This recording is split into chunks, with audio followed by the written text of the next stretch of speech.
La gaviota del juez. Un ajuste de cuentas en Madrid. El engaño en la Gran Vía. ¿Qué pasaría si la mujer que destrozó tu pasado fuera forzada, 25 años después, a enfrentarte para asegurar su futuro? En los luminosos áticos que dominan la vibrante Gran Vía de Madrid, una traición despiadada hizo añicos un matrimonio que parecía perfecto. Un poderoso CEO del sector inmobiliario, Ricardo Sterling, repudia fríamente a su esposa embarazada, Elena Ferrer, para consolidar su poder junto a su ambiciosa amante, Isabela de la Rosa. La dejó sin nada más que un corazón roto y el hijo que él jamás se molestaría en conocer. Pero el destino, como la Inquisición, tiene una memoria larga e implacable. 25 años después, la Audiencia Nacional de Madrid se convierte en el escenario de la rendición de cuentas definitiva. Un nuevo juez, conocido por su integridad de hierro forjado, es asignado a un caso histórico de fraude corporativo. La acusada es la implacable Isabella Sterling, née de la Rosa. El juez es el magistrado Jaime Ferrer, el hijo que Ricardo abandonó. Quédate con nosotros mientras desentrañamos una historia donde la balanza de la justicia es sostenida por la mano de la víctima. ¿Crees que existe la venganza perfecta? Cuéntanos en los comentarios si el juez debería tomar este caso. El penthouse y la traición fría. El ático en la calle Alcalá, con vistas al Parque del Retiro, no era solo una casa, era una declaración. Eran más de 2.000 metros cuadrados de mármol de Macael, ventanales de suelo a techo y arte contemporáneo que gritaba poder consolidado. Este era el dominio de Ricardo Sterling, el CEO y fundador de Sterling Iberia Global, un hombre que había devorado el mercado logístico y de fondos de inversión europeos con la misma gracia depredadora que usaba para dirigirse a un consejo de administración. A su lado, el accesorio perfecto para su imperio era Elena Ferrer de Sterling. Ella no era un producto de su mundo. Ella era, pensaba él a menudo, la última cosa genuina que poseía. Elena, educada en el elegante barrio de Salamanca, tenía una inteligencia serena y una calidez que suavizaba los bordes de Ricardo.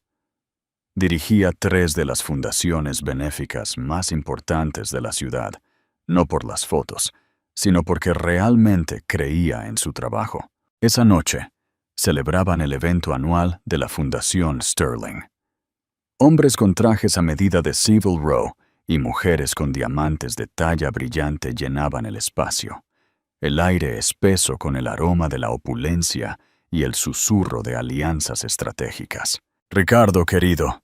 Un murmullo melifluo cortó el murmullo. Era Isabela de la Rosa, una joven y afilada analista de su departamento de fusiones y adquisiciones. Era todo lo que Elena no era.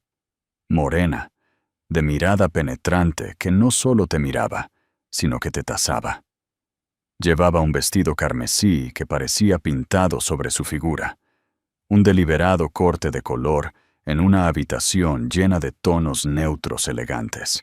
Isabela, has hecho un trabajo increíble con el fondo de Dublín, dijo Ricardo, su voz un barítono profesional, pero sus ojos se detuvieron una fracción de segundo demasiado. Elena, de pie cerca, sintió un familiar escalofrío de incomodidad. Llevaba 6 meses sucediendo. Las noches que Ricardo achacaba a cerrar el mercado asiático. Las repentinas llamadas susurradas en la terraza. La forma distante, casi clínica, en que había comenzado a mirarla. Se llevó una mano al vientre, una pequeña y apenas perceptible curva. Era su secreto, su ancla. Tenía 3 meses de embarazo. Estaba esperando el momento perfecto para decírselo, un momento para romper esta nueva tensión y traerlo de vuelta a ella. Más tarde esa noche, Después de que se marchó el último invitado, Elena encontró a Ricardo en su estudio, mirando el skyline de Madrid. Las luces de la ciudad se reflejaban en sus ojos, pero él parecía no ver nada. «Ricardo», dijo suavemente, «¿podemos hablar?» «Estoy ocupado, Elena. Este acuerdo de Singapur puede esperar», dijo ella, su voz ahora más firme. Caminó y se paró frente a él, bloqueando su vista. «Tengo algo que decirte, algo maravilloso». Él la miró, su expresión indescifrable. «¿Qué es?» Elena respiró hondo. Sus manos temblaban ligeramente mientras tomaba las suyas y las colocaba sobre su vientre. «Vamos a tener un bebé». Ella observó su rostro, esperando shock, alegría, euforia. No obtuvo nada de eso. El rostro de Ricardo Sterling se quedó en blanco. Era la misma expresión que ponía a un miembro hostil del consejo justo antes de una ejecución corporativa. Él no retiró sus manos, simplemente las dejó caer sin vida. «¿Un bebé?», dijo él. Las palabras eran planas, muertas. «Sí», susurró ella, la alegría en su pecho convirtiéndose en hielo. ¿No es maravilloso?» «Elena», dijo él, dándose la vuelta y caminando hacia su escritorio. Cogió un grueso sobrecolor crema. «Necesitamos discutir la reestructuración». «¿Reestructuración? ¿De qué estás hablando? Ricardo, ¿me escuchaste?» Te escuché», dijo él sin mirarla. Deslizó el sobre el pulido escritorio de caoba. «Esto es de Arthur Kensington, de mi abogado. Estoy solicitando el divorcio». Elena se quedó mirando el sobre. Su sangre se congeló. «Tu abogado. Y estoy mudando a Isabel al suite de invitados mañana mientras esto se resuelve. Es hora de consolidar mis activos». El mundo de Elena se inclinó.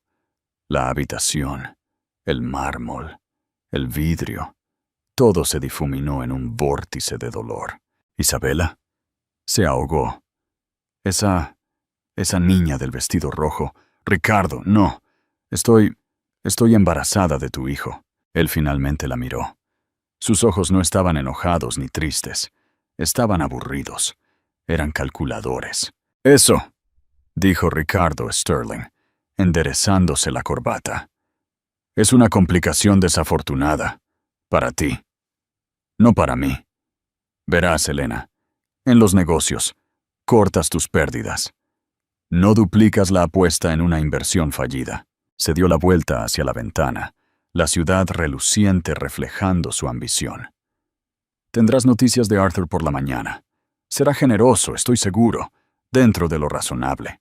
Elena se quedó congelada, la mano sobre el estómago, un grito silencioso atrapado en su garganta. Acababa de anunciar la creación de una nueva vida, y en respuesta, él acababa de anunciar la ejecución de la suya. El desmantelamiento corporativo. Los días que siguieron no fueron un divorcio, fueron un desmantelamiento corporativo. Elena aprendió rápidamente que el hombre que había amado durante 7 años no existía. En su lugar estaba Ricardo Sterling, el CEO. Y ella ya no era una esposa, sino una entidad hostil que debía ser gestionada y neutralizada. Arthur Kensington, el abogado de Ricardo, era un tiburón en un traje de $5,000.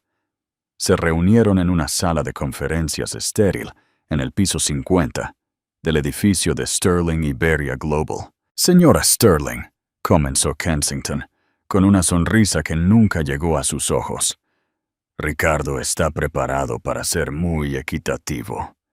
Deslizó un trozo de papel sobre la mesa. Era una oferta de acuerdo. Elena no era tonta. Había leído su propio acuerdo prenupcial hace años. Tenía derecho al 20% de sus activos adquiridos durante el matrimonio. Con el crecimiento explosivo de Sterling Global, eso significaba que tenía derecho a una fortuna. El número en el papel no era una fortuna. Era un insulto. Era suficiente para comprar un bonito piso en las afueras, quizás. Dinero de vete y no vuelvas.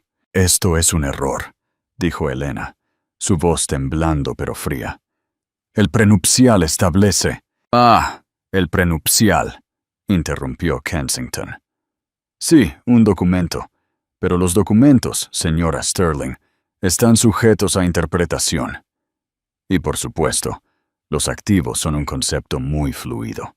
¿Qué significa eso? Significa, dijo Kensington, inclinándose, que Sterling Iberia ha estado experimentando una significativa, y debo decir brillante, reestructuración durante los últimos 8 meses. Holdings Offshore, nuevas sociedades pantalla. El valor en papel de los activos nacionales del señor Sterling, a los que se aplica el prenupcial, es... Bueno, es lo que usted ve en ese papel. Elena lo miró fijamente. Él ocultó el dinero. Ha estado planeando esto durante 8 meses. El señor Sterling es un estratega brillante, dijo Kensington, en los negocios y en la vida. Isabella, corrigió Kensington, la señorita de la Rosa, ha sido inestimable en esta transición. Sus conocimientos de derecho financiero internacional son verdaderamente singulares. La traición era más profunda de lo que jamás había imaginado. No fue una aventura repentina y apasionada. Fue un golpe de estado frío y calculado. Isabella no solo había seducido a su marido, ella había ayudado activamente a liquidar todo el futuro de Elena. ¿Y el bebé? La voz de Elena apenas era audible. La sonrisa de Kensington se desvaneció. El señor Sterling se muestra escéptico sobre el timing. Por supuesto que impugnará la paternidad. Una batalla judicial larga y sin duda pública. A menos, claro está, que usted acepte la oferta actual y acceda a un acuerdo de no divulgación que cubra todo, por siempre jamás. Era un jaque mate. Estaba amenazando con arrastrarla, embarazada y humillada, por los tabloides, pintándola como una mentirosa y una cazafortunas, mientras la verdadera cazafortunas estaba redecorando su ático. Esa noche, Elena no solo hizo las maletas, se borró a sí misma. Recuperó su apellido de soltera, Elena Ferrer. Cogió la pequeña herencia que le había dejado su abuela. Vendió las joyas que Ricardo le había regalado. Se sentían como veneno en su piel de todos modos. Y compró un billete de tren de ida a Bilbao. Mientras el tren salía de Chamartín, vio la torre Sterling Global. Su torre. Retroceder en el skyline. Isabella de la Rosa ya estaba allí. Las fotos de los paparazzi la habían capturado mudándose, no por la entrada de servicio, sino por el lobby principal, audaz y triunfante. 2 días después de que Elena llegara a Bilbao, el divorcio se finalizó. Firmó los papeles en una notaría abarrotada que olía a café rancio. 7 meses después, en un pequeño hospital en el casco viejo, Elena Ferrer dio a luz a un hijo. Tenía sus ojos, pero la barbilla determinada de Ricardo. Lo abrazó. El dolor y la humillación del último año se desvanecieron en un amor feroz y protector. «Hola, Jaime», susurró besando su frente. «Jaime Ferrer, solo somos tú y yo, y te prometo que nunca dejaré que nadie te haga daño. Te enseñaré todo sobre la integridad, la justicia y el honor. Todas las cosas que él nunca conoció. 25 años de contraste. La forja del juez. Los siguientes 25 años fueron un estudio de contrastes. En Madrid, el imperio de Ricardo e Isabella Sterling creció hasta convertirse en un coloso. Sterling Global Enterprises, ahora con Isabella como COO, se hizo famosa por su despiadada expansión. Compraban competidores, los despojaban de sus activos y despedían a miles, mientras su riqueza personal se disparaba a decenas de miles de millones. Tuvieron una hija, Chloe Sterling, criada por un equipo de niñeras y que se convirtió en un notorio rostro de la prensa rosa. Famosa por sus desastrosas apariciones en reality shows y sus hábitos de drogas de diseño. La vida de Ricardo era una fortaleza de vidrio y acero, opulenta, impresionante y absolutamente fría. Rara vez, si acaso, pensó en el hijo que había descartado como una inversión fallida. En el País Vasco, la vida se construyó sobre una fundación diferente. Elena Ferrer crió a Jaime en un modesto apartamento de 2 habitaciones en Indautxu. Trabajó como asistente legal durante el día y se matriculó en la Facultad de Derecho de la Universidad de Deusto por las noches. No solo se convirtió en abogada, se convirtió en una guerrera. Elena se unió a la Sociedad de Asistencia Legal, luchando contra los caseros abusivos, por los inquilinos, por los cónyuges en casos de abuso doméstico, por todas las personas que los Richard Sterlings del mundo aplastaban sin pensarlo 2 veces. Ella nunca envenenó a Jaime contra su padre. Simplemente le dijo la verdad, una vez, cuando él fue lo suficientemente mayor para preguntar. «Tu padre», le dijo ella una noche a la hora de cenar, cuando él tenía 12 años. «Es un hombre muy exitoso, pero tomó una decisión. Eligió sus negocios por encima de su familia. Eligió el dinero por encima del honor. Esa es su vida. No es la nuestra». Esa conversación encendió un fuego en Jaime. Vio el agotamiento de su madre, su tranquila dignidad, su lucha implacable por la gente que no tenía a nadie. No quería el dinero de su padre, ni su apellido. Quería deshacer lo que su padre representaba. Heredó el intelecto agudo y la ambición de Ricardo, pero lo filtró a través de la profunda empatía y el inquebrantable sentido de la justicia de Elena. Jaime fue brillante. Se graduó el primero de su promoción. Obtuvo una beca completa para la Universidad de Navarra y luego se trasladó a Madrid. No se dedicó al derecho corporativo, donde podría haber puesto su precio. Se unió a la Fiscalía del Estado en la Audiencia Nacional. Quería estar en la arena. Jaime Ferrer se convirtió en un fiscal conocido por su precisión quirúrgica y su absoluta falta de miedo. No solo procesaba, desmantelaba. Su especialidad eran los crímenes financieros complejos. Le encantaba desmantelar a los arrogantes e intocables criminales de cuello blanco que creían que la ley era para otras personas. Su éxito fue meteórico.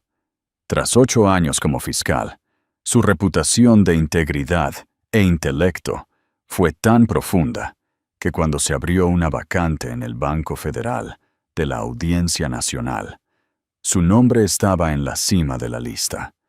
A los 34 años, Jaime Ferrer se convirtió en uno de los jueces federales más jóvenes jamás nombrados en la historia reciente de España. El ilustrísimo magistrado Jaime Ferrer le compró a su madre un hermoso piso en la zona de Chamberí, con vistas a la misma ciudad que una vez había sido su prisión. El día de su investidura, Elena estaba en la sala llena, sus ojos empañados por las lágrimas mientras su hijo se ponía la toga negra. Él era la encarnación viva y respiratoria de su victoria. Jaime nunca usó el nombre de su padre. Nunca lo contactó. Para él, Ricardo Sterling era solo otro titular, un símbolo de la corrupción que había jurado combatir. Era un fantasma, un cuento con moraleja. No tenía idea de que el fantasma estaba a punto de caminar a su sala de justicia. La ruina de la emperatriz. La caída de Isabella Sterling no ocurrió de golpe. Fue una obra maestra de la arrogancia, una muerte por 1000 cortes, todas autoinfligidas. Como COO de Sterling Global Iberia, Isabella era el verdadero motor de la empresa. Ricardo se había convertido en la figura decorativa, el león envejecido que disfrutaba de la reputación, mientras Isabela hacía el trabajo sucio.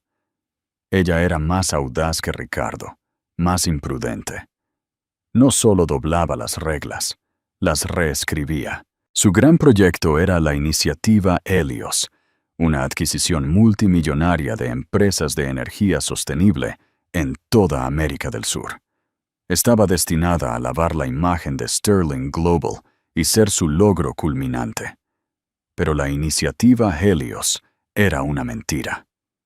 Las empresas que Isabela estaba adquiriendo eran en su mayoría sin valor.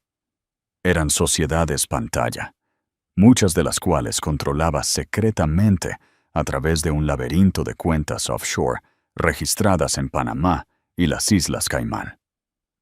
No estaba comprando activos. Estaba desviando el capital de Sterling Global directamente a sus propios bolsillos. Era un fraude asombrosamente complejo. El primer hilo fue tirado por un joven y hambriento analista de la CNE. Comisión Nacional del Mercado de Valores. Un algoritmo marcó una transferencia bancaria irregular de 50 millones de euros a un holding panameño llamado Apex Solutions, una entidad que parecía no tener empleados ni oficina. La CNMB comenzó a investigar. Lo hicieron durante 2 años. Lo que encontraron fue una empresa criminal tan vasta que los conmocionó. Remitieron el caso a la Fiscalía del Estado, el antiguo terreno de Jaime Ferrer. Los federales construyeron su caso, con el mismo cuidado meticuloso que Jaime mismo habría usado. Dieron la vuelta a un contable junior aterrorizado. Obtuvieron escuchas telefónicas, rastrearon el dinero desde Panamá hasta una caja fuerte privada en Ginebra, todo bajo un alias. Y Rossi. La acusación fue explosiva. Isabela Sterling fue arrestada por la Policía Nacional en su mesa favorita, en el restaurante Coque, en medio del almuerzo. Fue acusada de 28 cargos de fraude, blanqueo de capitales y conspiración. Los medios enloquecieron. Era el caso de cuello blanco más grande de la década. Y luego vino la asignación judicial. El caso El Estado contra Isabela Sterling fue asignado por sorteo aleatorio. Aterrizó en el escritorio del ilustrísimo magistrado Jaime Ferrer. Jaime vio el nombre en el expediente. Sterling. Su corazón no se detuvo. Simplemente se quedó frío. Era ella. La mujer del vestido rojo. La mujer que había ayudado a destruir a su madre y los había arrojado a la oscuridad. Su secretaria, una joven llamada Sara, lo miró. «Señoría, sabe quién es, ¿verdad? Es la esposa de Ricardo Sterling. Esto va a ser un circo». Jaime miró el archivo. Ética. La ley era clara. Cualquier apariencia de parcialidad era motivo de recusación. Y este era el padre de todos los sesgos. Debería recusarse. Debería entregárselo al juez Martínez o al juez Chen. Era lo seguro, lo simple, lo ético. Pensó en su madre trabajando en 3 empleos, mientras él le era un bebé. Pensó en ella llorando por la noche, cuando pensaba que él estaba dormido. Pensó en el rostro engreído y triunfante de Isabela Sterling en la portada de Forbes. Y luego pensó en su juramento. Administrar justicia sin respeto a las personas y hacer igual derecho al pobre y al rico. Puedo ser imparcial. Sé que puedo. Sería más duro consigo mismo, más riguroso, más exigente que cualquier otro juez. No le daría ni un ápice de sesgo, ni a favor ni en contra. Él sería el instrumento puro e incorrupto de la ley. Les mostraría a ella y al mundo cómo era la verdadera justicia. «Sara», dijo Jaime, su voz tranquila y firme, «despeja mi calendario para la conferencia previa al juicio y tráeme cada presentación de la Fiscalía y la defensa. No me recuso». Los ojos de Sara se abrieron. ¿Está seguro, señoría? Nunca he estado más seguro de algo en mi vida, dijo Jaime, abriendo el archivo. La señora Sterling ha sido asignada a su juez. Pongámonos a trabajar. El fantasma en el estrado. La Audiencia Nacional era una fortaleza de justicia. La sala 26B, la sala de Jaime, era un gran salón con paneles de roble y estaba abarrotado. El juicio de Isabella Sterling era el boleto más codiciado de la ciudad. Isabella Sterling entró flanqueada por un equipo legal de alto precio. Parecía disminuida. Desaparecida la triunfante COO. En su lugar, una mujer con un traje beige austero, su cabello negro recogido con fuerza. Parecía pálida, pero sus ojos aún eran desafiantes. Escaneó la sala. Su mirada se deslizó sobre Jaime sin un indicio de reconocimiento. Para ella, él era solo un juez, un funcionario en su camino. «Todos en pie», gritó el alguacil. Jaime entró desde sus aposentos. Su toga negra se asentó a su alrededor. La sala se quedó en silencio. Se sentó. El peso del momento se posó sobre él. Miró a la acusada. «Este tribunal está ahora en sesión», dijo Jaime, su voz resonando en la sala. «El caso de el Estado contra Isabella Sterling. ¿Están ambas partes listas para presentar sus declaraciones de apertura?» El juicio comenzó. Durante 2 semanas, la Fiscalía expuso metódicamente su caso. Presentaron transferencias bancarias, registros y el testimonio condenatorio del contable que habían puesto de su lado. Era una imagen clínica y devastadora de la codicia. Jaime presidió con una calma helada, rechazando y admitiendo objeciones con precisión de libro de texto. No le dio al equipo de defensa de Isabella espacio para quejarse de sesgo. La defensa de Isabella era simple. Ella era una mujer en un mundo de hombres. Era la víctima. Había sido manipulada, tendida a una trampa y utilizada como cabeza de turco por su propio marido, Ricardo Sterling. El 15º día del juicio, la abogada principal de Isabella, Sharon Mills, se puso de pie. La defensa llama a Ricardo Sterling al estrado. Un murmullo recorrió la galería. Las grandes puertas en la parte de atrás se abrieron, y él entró. La respiración de Jaime se enganchó. No había visto a este hombre en persona en toda su vida. El hombre que entró era mayor, más canoso y más delgado que el de la portada de Forbes. Parecía roto. La arrogancia depredadora se había ido, reemplazada por un miedo profundo y cansado. Ricardo Sterling caminó hacia el estrado. Prestó juramento. Se sentó, sus manos temblando ligeramente. «Señor Sterling», comenzó el abogado defensor, «usted fue el CEO de Sterling Global Iberia, ¿correcto?» «Sí», dijo Ricardo, su voz temblorosa. «Isabella, su esposa, era su «Sí». «¿Quién, señor Sterling, estaba realmente a cargo?» Durante las siguientes 4 horas, la defensa pintó a Ricardo como una figura decorativa débil y distante. Un hombre que hacía tiempo que había perdido el control de su propia empresa. Y luego lo pintaron como un conspirador que, al enterarse de la investigación de la CNMV, había plantado pruebas para hacer de Isabella la única chivo expiatorio. Jaime observó su rostro, una máscara indescifrable. Estaba juzgando un juicio entre la mujer que destruyó a su familia y el hombre que lo abandonó. El aire en sus pulmones se sentía como estática. Luego fue el turno de la fiscalía para el contrainterrogatorio. La fiscal adjunta, una mujer perspicaz llamada Anya Sharma, se acercó al testigo. «Señor Sterling, su esposa afirma que usted le tendió una trampa. ¿Es eso cierto?» «No, por supuesto que no», dijo Ricardo, con la voz subiendo. No tenía idea de lo que estaba haciendo. La sociedad es pantalla, el fraude. Fue todo ella. Ella controlaba las finanzas. Yo confiaba en ella. Usted confiaba en ella, repitió Sharma, justo como su primera esposa, Elena Ferrer, confió en usted.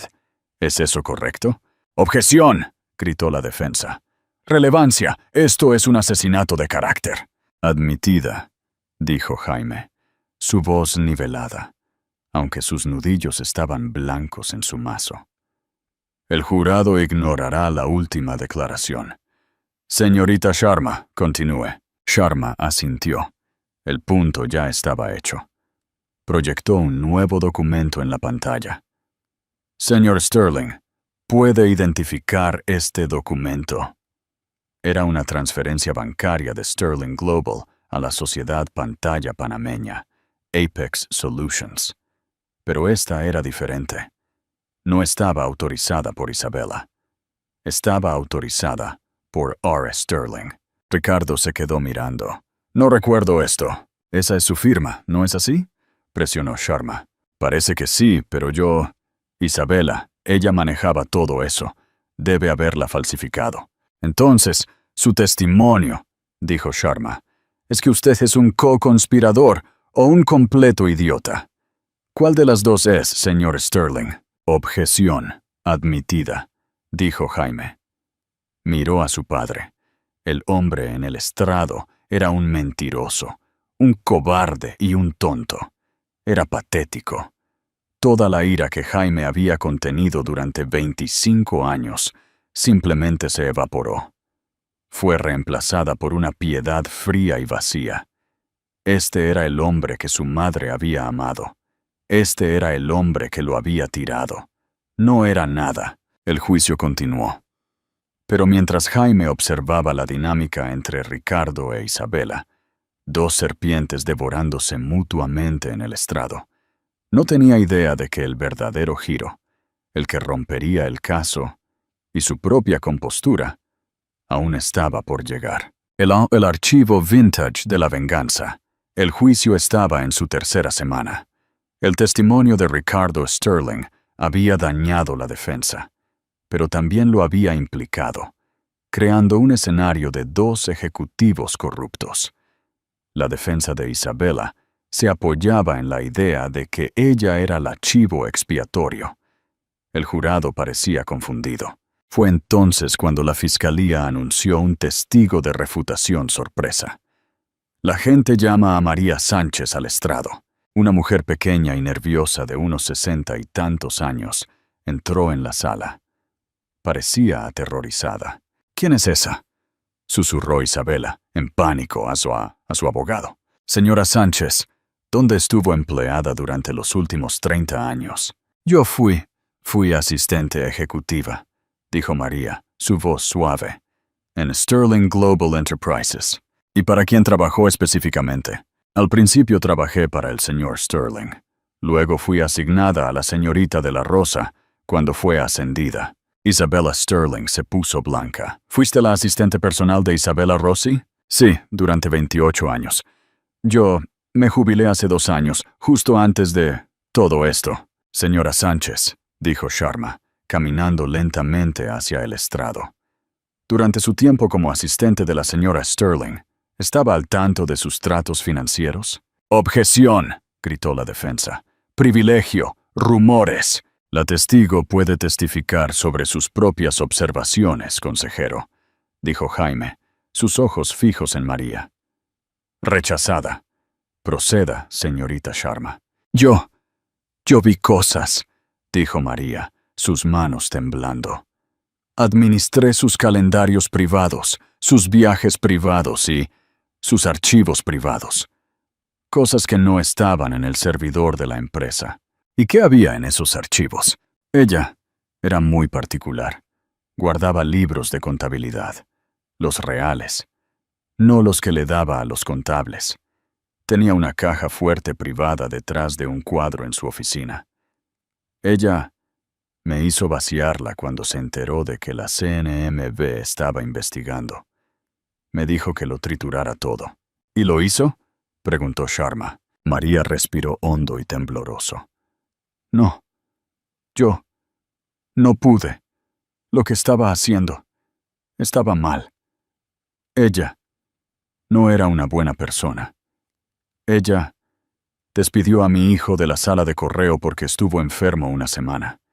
Simplemente lo echó, después de que le di 25 años. Yo guardé una copia de todo en un disco duro. Se lo di al FBI la semana pasada. La sala de justicia estalló. Isabela se abalanzó hacia adelante, gritando: «¡Perra mentirosa! ¡Eras una secretaria!» «Para». «Orden». Jaime golpeó su mazo. «Orden en este tribunal». «Señora Sterling, un arrebato más como ese, y será declarada en desacato. Controle a su cliente, consejero». Isabela fue forzada a retroceder a su asiento por sus abogados. Su rostro, una máscara de puro odio. Sharma sonrió una sonrisa fría y delgada. La fiscalía desea presentar como prueba la pieza 44B del pueblo, el libro de contabilidad Rossi. Era un archivo digital proyectado en las grandes pantallas. Era el sueño de un contable forense. Detallaba cada transferencia fraudulenta, cada sociedad pantalla, cada soborno. Era una confesión innegable e irrefutable de su culpabilidad en el fraude de Helios. El caso de Isabela había terminado. Jaime observó, impasible. Se estaba haciendo justicia. «Pero esperen», dijo Sharma. «Hay más. Señora Sánchez, ¿puede indicarnos la carpeta etiquetada como archivo?» María asintió. «Sí. Carpeta vintage». Sharma hizo clic. La carpeta se abrió. Contenía solo una subcarpeta. Estaba etiquetada como Acuerdo F-No. Ricardo Sterling, que estaba sentado en la primera fila como testigo material, se puso de pie de un salto. «¿Qué es eso? Siéntese, señor Sterling», ordenó Jaime, su voz quebrándose por primera vez. La sala de justicia estaba en silencio. Jaime se quedó mirando la carpeta, su corazón latiendo contra sus costillas tan fuerte que pensó que podrían romperse. EF 9. Elena Ferrer. «Señorita Sharma», dijo Jaime, su voz un susurro forzado. «¿Cuál es la relevancia de este archivo?» «Señoría», dijo Sharma, su voz llena de hielo. «Este archivo, creado hace 25 años, detalla el primer fraude importante cometido por la acusada. Parecería que la señorita de la Rosa, entonces una analista junior, se ganó sus galones al demostrar su lealtad al señor Sterling.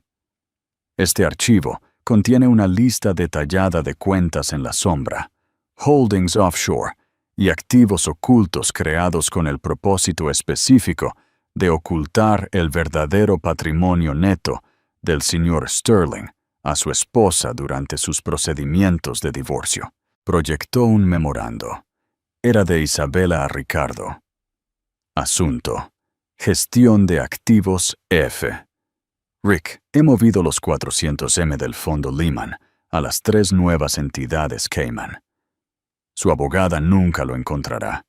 El prenupcial solo se aplicará a las cuentas nacionales que hemos declarado. Tu desafortunada complicación será manejada. ¡Ay, la desafortunada complicación! Jaime dejó de respirar. Esto no fue solo un golpe corporativo. No fue solo una aventura. Fue un acto criminal malicioso y dirigido, diseñado para dejar indigente a una mujer embarazada y a su hijo por nacer. Esta mujer, Isabela, no solo había robado un marido. Había robado el futuro de su madre. Había robado su futuro. Miró a Ricardo Sterling. Su padre estaba mirando la pantalla. Su rostro ceniciento. Parecía genuinamente choqueado. Parecía que él también había sido traicionado. Él había sabido que estaban ocultando dinero, pero claramente nunca había sabido cómo Isabela lo había hecho, o cuán completa fue la decepción. Él le había dejado que lo manejara, y ella lo había hecho, con una eficiencia sociopática brutal. Jaime miró al jurado. Estaban mirando, horrorizados. Miró a la acusada. Isabella Sterling ya no era desafiante. Estaba mirando la pantalla, no con ira, sino con un extraño orgullo frío, como si admirara su propia obra. Y entonces Jaime cometió el error de mirar a la galería. En la última fila, una mujer se puso de pie. Era elegante, su cabello de un plateado de buen gusto, su rostro grabado con una vida de lucha y dignidad. Era su madre, Elena Ferrer. Había estado asistiendo al juicio todos los días, sentada en la parte de atrás, una observadora silenciosa y anónima. Jaime había sabido que estaba allí. No habían hablado de ello. No tenían necesidad. Sus ojos se encontraron a través de la sala de justicia, abarrotada y silenciosa. Vio las lágrimas corriendo por su rostro. Vio 25 años de dolor, de sacrificio, de noches solitarias y fuerza silenciosa. Todo encapsulado en una sola mirada devastadora. La sala de justicia, los abogados, el jurado. Todos se desvanecieron. Solo estaban su madre y la mujer que había intentado destruirlos. Jaime Ferrer cogió su mazo. Su mano no temblaba. Estaba sólida como una roca. «Este tribunal», dijo, su voz tensa con una furia controlada y justa, «entrará en receso durante 10 minutos». Se puso de pie, se dio la vuelta y caminó hacia sus aposentos, el eco del sollozo silencioso de su madre siguiéndole. La sentencia. Un eco del pasado. Cuando el juez Jaime Ferrer volvió a entrar en la sala 26B, la atmósfera había cambiado. El aire, una vez lleno de los murmullos de la prensa y la postura ansiosa de los abogados, ahora estaba absolutamente quieto, sofocante. Era el silencio de una cámara de ejecución. Jaime caminó hacia el estrado, su toga negra sintiéndose menos como una prenda y más como una armadura.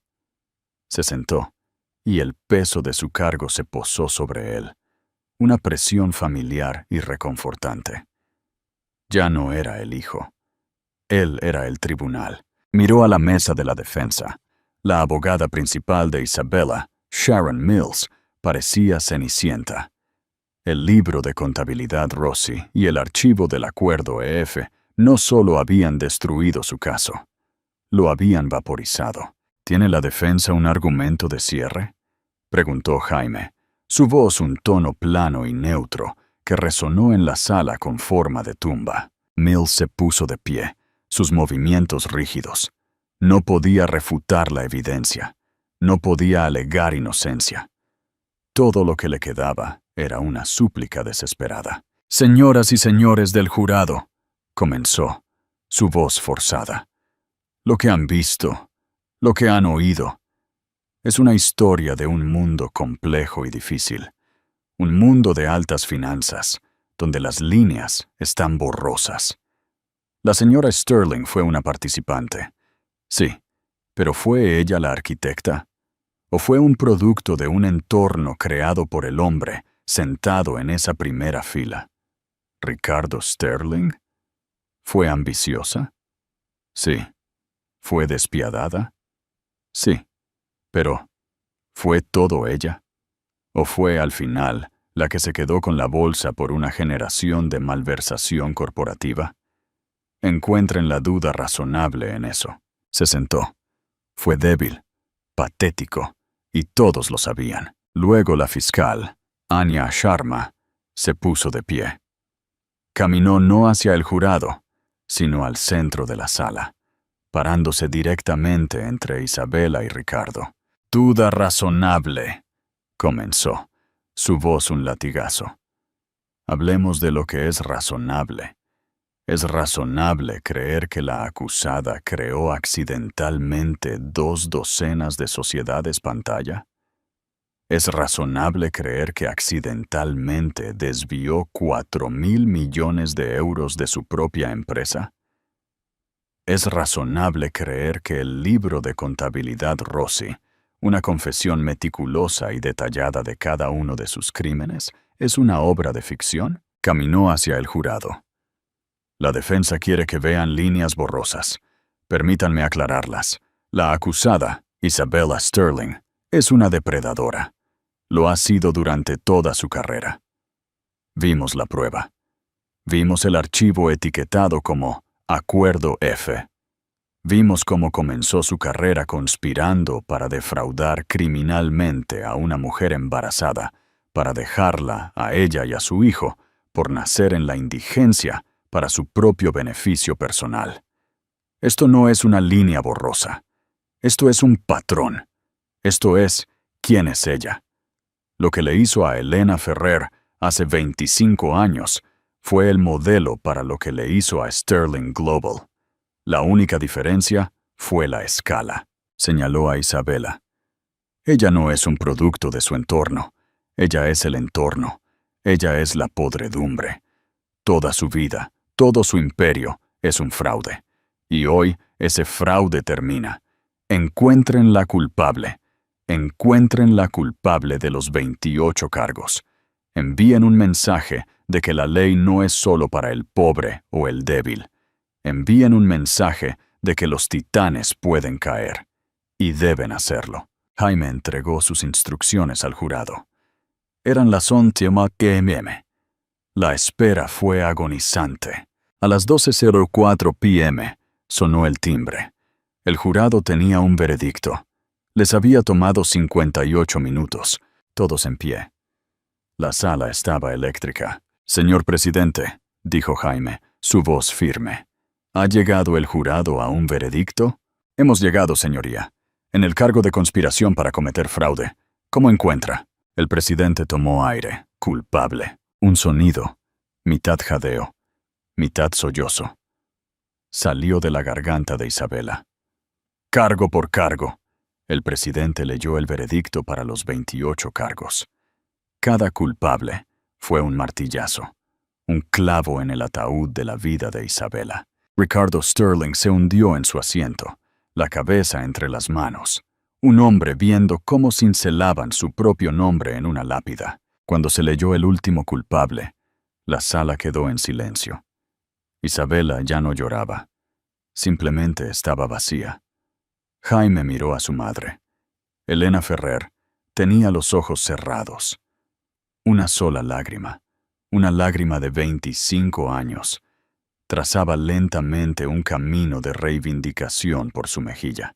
La sentencia, dijo, mirando a la mesa de la defensa, será mañana por la mañana a las 10 a.m. Golpeó el mazo. Este tribunal levanta la sesión. El despertar del titán. Conclusión significativa. A la mañana siguiente, el ambiente era diferente. Ya no se trataba de culpa o inocencia. Se trataba del precio.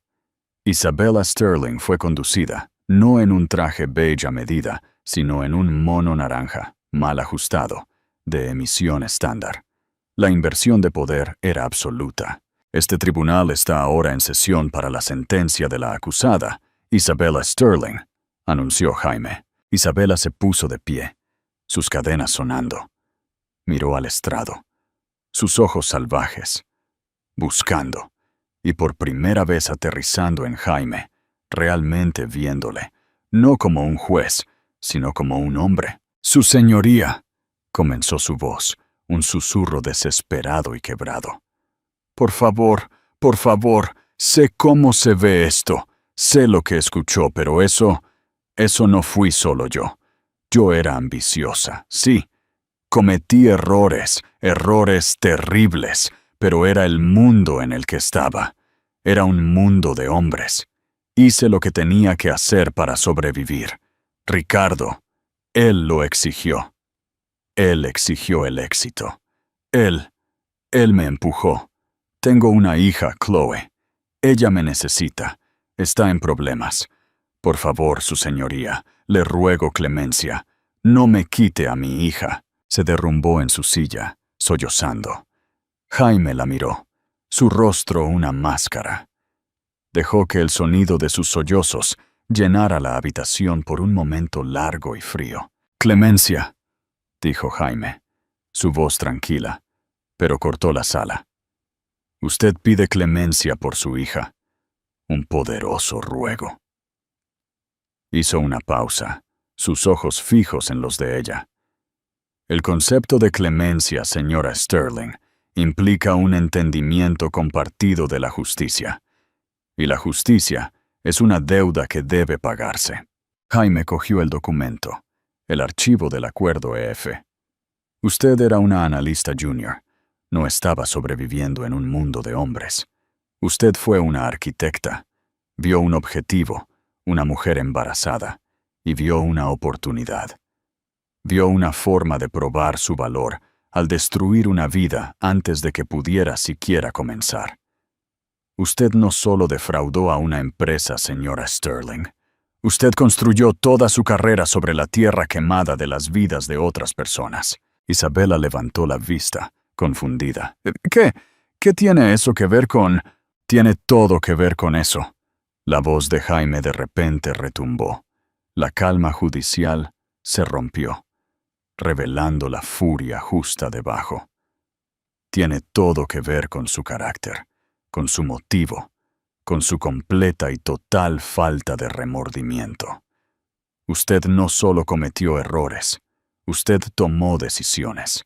Eligió robar, eligió mentir, eligió destruir. Se inclinó. En su mundo, la gente eran activos a usar o pasivos a cortar. Usted cortó a Elena Ferrer. Usted cortó a sus accionistas. Incluso al final, intentó cortar a Ricardo Sterling. En este mundo, en esta sala, no tratamos con activos y pasivos. Tratamos con la ley. Y la ley no es ciega a un cuarto de siglo de conducta depredadora calculada. Usted es una depredadora en serie, señora Sterling, y la ley finalmente la ha atrapado. Usted pide clemencia, pero nunca ha mostrado ninguna. Usted me pide que no la separe de su hija. Pero usted fue el instrumento que separó a un padre de su hijo y un futuro de una madre. La sala se quedó muda. La cabeza de Ricardo Sterling se levantó. Miró a Jaime, una comprensión horrible y naciente, extendiéndose por su rostro. Lo sabía. Es la sentencia de este tribunal, dijo Jaime, su voz cayendo a un barítono frío y final. Que usted, Isabella Sterling, sea ingresada en la custodia de la Oficina de Prisiones del Estado por un término de 30 años. Un sonido, a diferencia de cualquier cosa humana, salió de Isabella. Un chillido agudo de pura e agonizante incredulidad. No puedes, no puedes, se abalanzó, tratando de pasar por encima de la mesa. Ricardo, haz algo, estúpido, patético. Dejaste que esto pasara, dejaste que él me hiciera esto, bastardo. Los alguaciles la agarraron, la sacaron de la sala, sus gritos resonando. Este tribunal levanta la sesión, dijo Jaime, su voz ligeramente temblorosa. Golpeó el mazo, se inclinó contra la puerta de sus aposentos, sus manos temblando, su toga sintiéndose increíblemente pesada. Había terminado. Abrió la puerta lateral privada y caminó hacia el largo y vacío pasillo de mármol. Necesitaba aire. Necesitaba a su madre. Jaime se detuvo. Su sangre se congeló. Ricardo Sterling estaba a 6 metros de distancia. Su rostro un naufragio de lágrimas y confusión. Jaime, Dios mío, ¿eres tú? ¿Eres...? Jaime simplemente lo miró fijamente. Ricardo tropezó hacia adelante. Lo siento mucho, no sabía lo del acuerdo. Juro por Dios que no sabía que ella hizo eso. Simplemente la dejé manejarlo. Nunca supe. Usted sabía que estaba embarazada, dijo Jaime, su voz plana, muerta. Sí, pero usted sabía que estaba abandonando a su hijo. Usted sabía que la estaba dejando sin nada. Usted sabía, dijo Jaime, dando un paso hacia él. El resto, la sociedad es pantalla, el fraude, eso es solo papeleo. Usted firmó la ejecución. Ella solo sostuvo el hacha. Por favor, susurró Ricardo, con lágrimas corriendo por su rostro. Parecía patético, una cáscara del titán de la portada de Forbes. Por favor, hijo, ¿podemos hablar? ¿Puedo al menos conocerte? Puedo arreglar esto. El dinero, lo que queda, es tuyo. Es de ella. Puedo dártelo todo. Estaba intentando comprarlo. Después de todo, todavía estaba intentando llegar a un acuerdo. Escribir un cheque. Jaime sintió un vacío frío y final. La ira se había ido. El odio se había ido. Solo había nada. No tienes nada que yo quiera, dijo Jaime. Usted no está arrepentido, señor Sterling. Simplemente está atrapado. Está solo y ha perdido. Jaime le dio la espalda. En el otro extremo del largo pasillo, de pie en un brillante rayo de sol de los grandes ventanales arqueados, estaba Elena Ferrer. No estaba llorando. No estaba sonriendo. Simplemente estaba esperando, como siempre había estado. Caminó por el pasillo, sus pasos resonando, cada uno dejando su pasado más atrás. Pasó junto al fantasma de Ricardo Sterling, que se había encogido contra un pilar, un hombre borrado por sus propias decisiones. Jaime caminó directamente hacia su madre. La miró, a las líneas de fuerza y sacrificio grabadas alrededor de sus ojos, y los 25 años de calma judicial, de acero de fiscal, de un corazón de hijo protegido, finalmente se rompieron. Su rostro se arrugó. «Mamá», susurró. Su voz se hizo un nudo. Ella no lo abrazó. No al principio. Simplemente levantó las manos y ahuecó su rostro, sus palmas cálidas y familiares. Ella lo miró a los ojos, no como una jueza, sino como a su niño. «Mi hijo», dijo, su voz suave pero inquebrantable. «Mi Jaime, trajiste la justicia». Finalmente lo abrazó, y él se aferró a ella, el juez federal apoyándose en su madre. «Se acabó, cariño», susurró ella, acariciándole el pelo. «Todo se acabó. Vámonos a casa». Juntos, madre e hijo salieron de la Audiencia Nacional, sus sombras largas bajo la luz de la tarde. No miraron atrás. Y así, los pecados del padre no fueron visitados sobre el hijo. Fueron juzgados por él. Ricardo Sterling perdió su compañía, su esposa y el hijo que nunca conoció. Todo en un golpe devastador.